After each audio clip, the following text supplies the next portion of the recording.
যে সমস্ত শিক্ষার্থীরা এখনো পর্যন্ত ঐক্যশ্রী স্কলারশিপ পাচ্ছেন না, স্কলারশিপ পেতে বিভিন্ন রকমের সমস্যার সম্মুখীন হতে হচ্ছে, যেমন রেজিস্ট্রেশনের ক্ষেত্রে বিভিন্ন সমস্যা, এছাড়াও লকড অ্যাপ্লিকেশন ফাইলিং, রিনিউয়াল বা স্কলারশিপ স্কিম ট্রান্সফার বিষয়গুলির ক্ষেত্রে বিভিন্ন জটিলতা, সেই সঙ্গে লট নাম্বার জেনারেট হয়ে গেলেও দীর্ঘদিন টাকা ঢুকছে না, এছাড়াও ব্যাংক অ্যাকাউন্ট ইনভ্যালিড হয়ে গেছে। এই সমস্ত নানাবিধ জটিলতা সহজভাবে সমাধান করতে আবেদনকারী ছাত্রছাত্রীরা সরাসরি WBMDFC ওয়েবসাইটে ঐক্যশ্রী কানেক্টের মধ্য দিয়ে অভিযোগ বা মতামত জানিয়ে তাদের সমস্যার সমাধান পেয়ে যাবেন।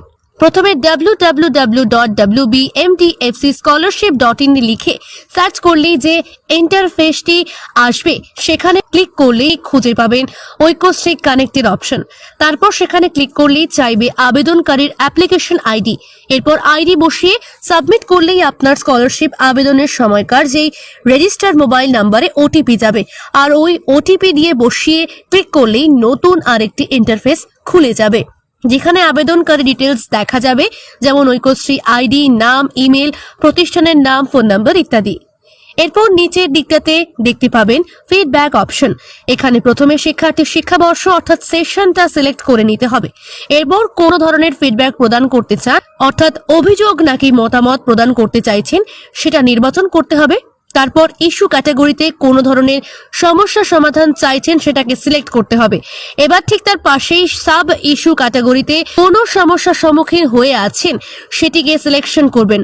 এবার ঠিক তার নিচে থাকা বক্স অপশনে সর্বোচ্চ 300টি অক্ষরের মধ্যে শিক্ষার্থীরা তাদের অভিযোগ বা মতামত প্রদান করতে পারবেন। এরপর শিক্ষার্থীরা প্রয়োজনীয় সাপোর্টিভ ডকুমেন্ট 1 MB সাইজের PDF বানিয়ে আপলোড করে দিতে হবে।